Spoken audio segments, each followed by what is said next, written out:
Okay, welcome everyone and welcome to Jason Haxton. It is an honor for you to join us today and to be talking to us in the Applied Technique Hub. We're really pleased you're here with us.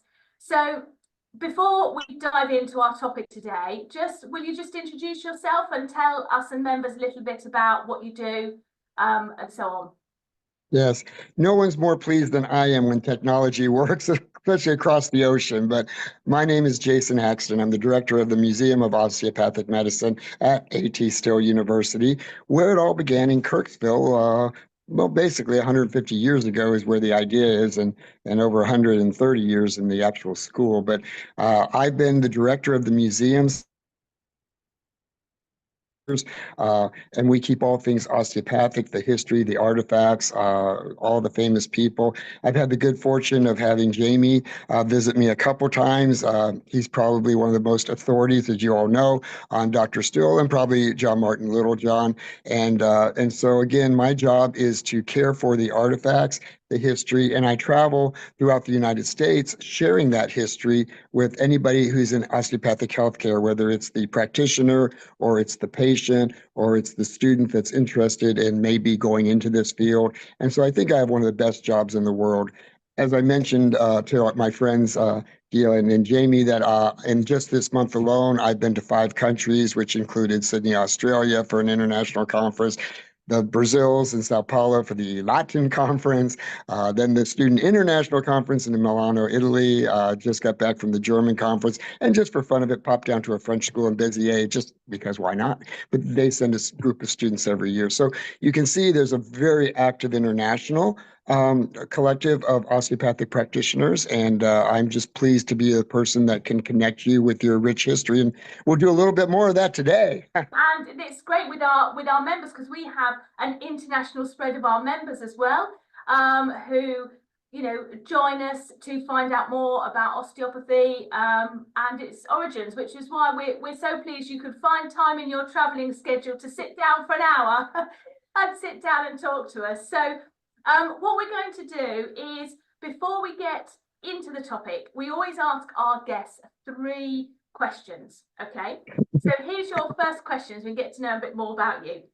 What is a book that you have read recently or in the past that has made the most impact on you?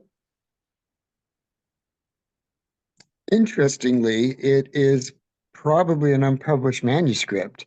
It was by Ernest Tucker, who was first a patient of Dr. Still. He then became a student and graduated, and then became faculty and knew Dr. Still for 17 years. And after Dr. Still's death, the family, the older children, Charles, Blanche and stuff, said, well, we're going to forget Dad. Why don't we collect all these memories? And so he actually had been writing a book over those 17 years, and he sends it to Charles and says, I think I've nailed it. I think this is A.T. Still, this is your father. This is the person we all love and know. And but I would never publish this manuscript without the family's permission. And so this letter with this manuscript comes to us through the family, not through Charles, but through Charles's son, Charles Jr. And so what we realize is that they stopped the publication of this beautiful manuscript, and it gives you more insight because it gives you Dr. Still as he is one-on-one over a period of 17 years. And there's subtle things in this description, the manuscript. Now you can say, well, what if this is all, fiction? What if this manuscript is just this guy's crazy idea? And yet he says, when I write things, if it's in quotes, it is by Dr. Still. If it's not in quotes, he said something similar to this. We have a box of Dr. Still's papers that he would just write every day and throw into a box. People always asked, is that for a book? He said, no, no, no, no. That is for the future. When we dig through these 4,000 pages of ideas for the future, ideas that are mentioned to Ernest Tucker by Dr. Still in quotes are the finished pieces, the little quotes, but we have pages of the concept. So we know exactly Dr. Still was doing, and even vocabulary unique to him that shows up in the quote. So again, all I'm saying is I know the manuscript is real because it correlates to Dr. Still's own writings. And all I'm saying is it gave me a deeper dive into Dr. Still. And I have to say, if I had to follow someone as a mentor, besides Jamie, it would be Dr. Still himself, because this is probably one of the most unique, honest persons who's given me insight not only to the journey of life, but maybe even understanding the afterlife and where we will end up. And with that confidence and feeling, it makes everything so much better. So it is the unpublished manuscript about Dr. Andrew Taylor Still. Though the Germans have released it, I think, in a German form. And basically, I could, again, we can make it accessible because it's been scanned, the printed version. So for those people that are listening, I'm going to shoot it to Jamie if he probably already has it, so that you could then release it to anybody who just wants the link to see this amazing, I think about 90 pages of deep dive. So it's not a book that you would typically have access to, but I think for me, it was one of my most influential books and just happens to be osteopathic in that sense, but not that I would necessarily read everything osteopathic. So long answer to a short question. Yeah, that's great. That is like you say, that manuscript. I think I may have seen it years ago when we were together in Kirksall, but that would be amazing to be able to share that with our members. So that would be awesome. Yeah. Okay, question 3. If you could have one superpower, what would it be? Ooh. Well, I'm already clairvoyant, so that's not a problem. Seriously, that's how I figure things out. I consider manual medicine a superpower. It's my one regret is I know so much about the history. Oh, I certainly know a couple quick tricks. I can do the Kirksville Crunch on my children, and usually a stranger if they want it, but it's a very safe technique, and it's a very quick alignment technique where you get an instant response. And so because of just even having done that little bit, ooh, it's the taste that wants me to have more. And so my biggest regret in life is that I can't do manual medicine. I don't have the skills. And to stop now and start over my life and learn it would almost be very impossible and impractical. And who even knows if I could, get in to do it. I mean, if I'm living longer, it might work out. But the bottom line is my superpower would be to actually manipulate people's bodies. I consider that a superpower and one that I'm absolutely envious of. For those members who aren't osteopaths, we're talking about Dr. Still. So Dr. Andrew Taylor Still is, of course, the discoverer of osteopathy, osteopathic medicine, and that was over in America. So what I wanted to ask Jason was, how did he discover osteopathy? What were the processes that he went through for him to find this wonderful science? And what's fascinating to me in answering this question is I know that Jamie's probably the biggest authority on Andrew Taylor Still, along with myself. So you could probably give a better answer, but I will give my answer on how did this actually happen? I mean, as Dr. Still would say, we've got to go back in history if we want to understand it when this thing did not even exist. And we can think of it on the lines of what we call bone setting, which came out of England, was something passed through the family, maybe father to son or mother to daughter or throughout the family, but it was usually again a gift that was transferred through generations, and therefore these people, kind of like a practitioner of medicine, had the skill and people knew about it, and then they would basically do their skill. And so it is something that had been existing hit and miss. And Dr. Still says manual medicine has existed in all cultures, that, you hurt in the shoulder and it hurts. Well, someone's going to try to work it for you. I mean, it only makes sense is if something's broken, you got to fix it. So as he says, there's always been a form of manual medicine, whether it has been in Asia or Europe or even the Cro-Magnon man for that woman for that time. But the bottom line is how Dr. Still came across it is very unique because he didn't want to be a physician. I mean, his father was a preacher doctor, and that's where we actually get from the doctor the body aspects, and from the preacher the spirit-mind access, which this is very key elements to your osteopathy, is the body, mind, spirit triune. The three of these things working together, and that is what brings you the health, is that you cannot ignore one part. They all work in tandem. And then Dr. Still realizes that those messed up ribs that he was able to put back into place, understanding anatomy, and all the symptoms go away. It's the first time you'd ever thought that physiology and anatomy could produce symptoms similar to what we consider disease. And he says it was like a eureka moment. I felt physically hit what I had just discovered. And now he goes on this journey of saying, how many times did I treat a patient and it was physiology and I was treating it for what I thought was disease? And so this sets the tone for where we're going. And this is why it's so important today, because if it's physiology, you put it back abnormal, back to normal, and everything goes back to the way it should, you're done. If it's not physiology, then it is something else. Maybe it is a bacteria, maybe it is a poisoning, maybe who knows what it is, but physiology first, which is why anyone in healthcare should do this first. This is the importance of the osteopath, in that they can work side by side with a physician who does not have this skill. Because if a patient is suffering and we check the anatomy and everything's in place, now they can go on and look for other things. But if it is physiology anatomy, put it back and see what happens. And maybe that pain they're having, that distress they're having, goes away. And that's so often happens in osteopathy, is the patient goes to a doctor who has none of these skills. They try everything. They try drugs. They try even surgeries and stuff, and nothing works. And finally giving up because they just want relief.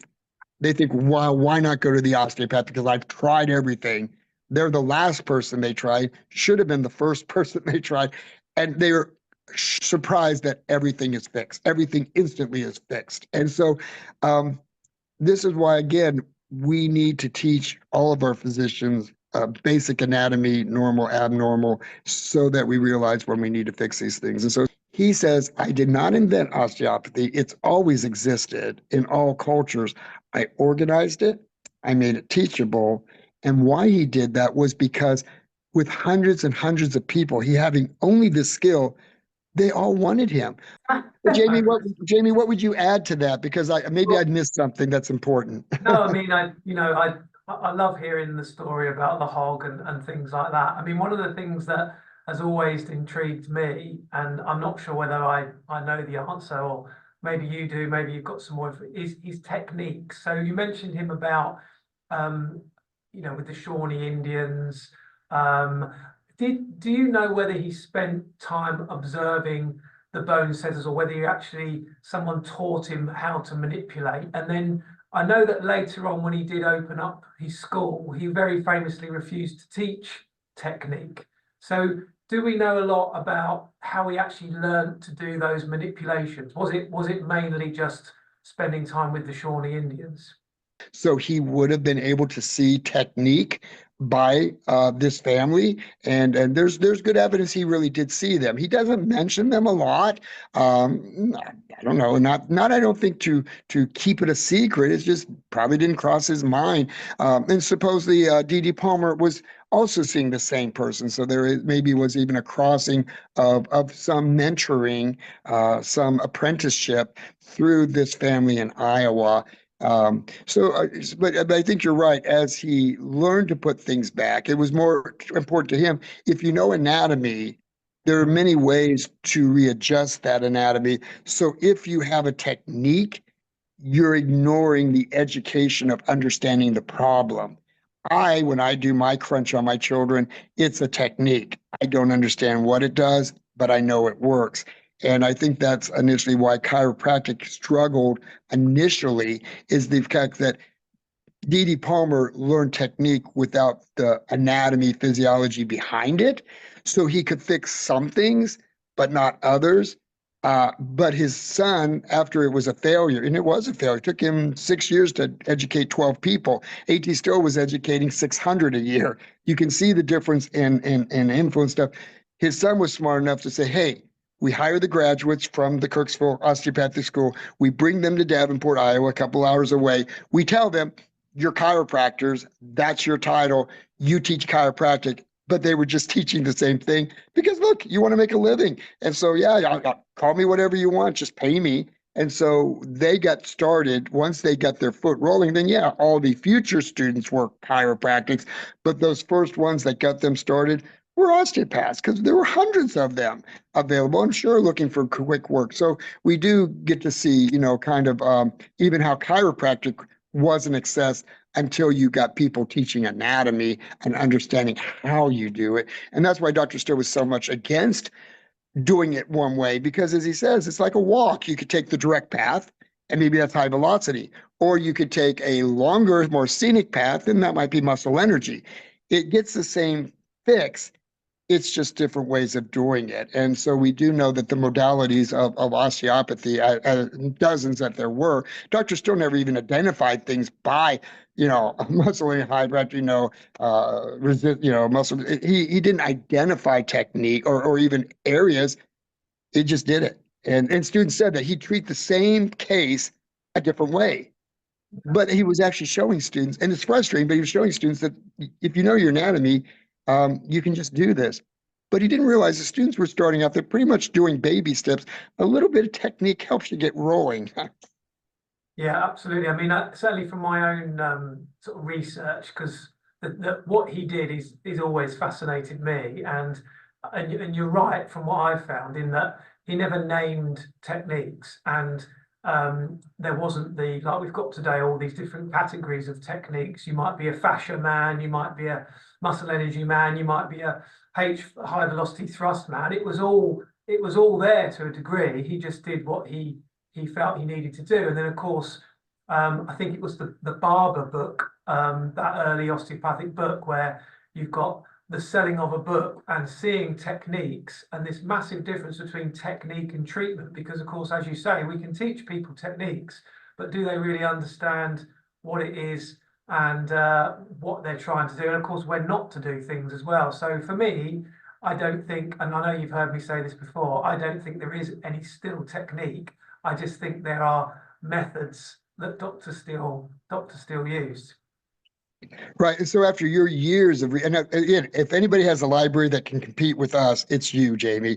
And after years of seeing what you've collected, what you read, you probably are the most knowledgeable person of everything, Dr. Still. And again, and one day it was a decade or so later, I'm at a conference, EVOS, with you, and you go up the front because you're teaching Dr. Still technique. And he goes, there is no such thing. And I almost fell out of my chair because I thought, whoa, what have you been doing for 10 years? I said, that must be kind of a heartbreak to go on a journey and find out at the end, it's the box is empty. And yet, and I always tell that story of you of saying that you came to the realization is it's all technique. And even Sutherland, known for cranial osteopathy, said, I wish we had never called it cranial because it identifies it as if it's something separate, and it's just osteopathy.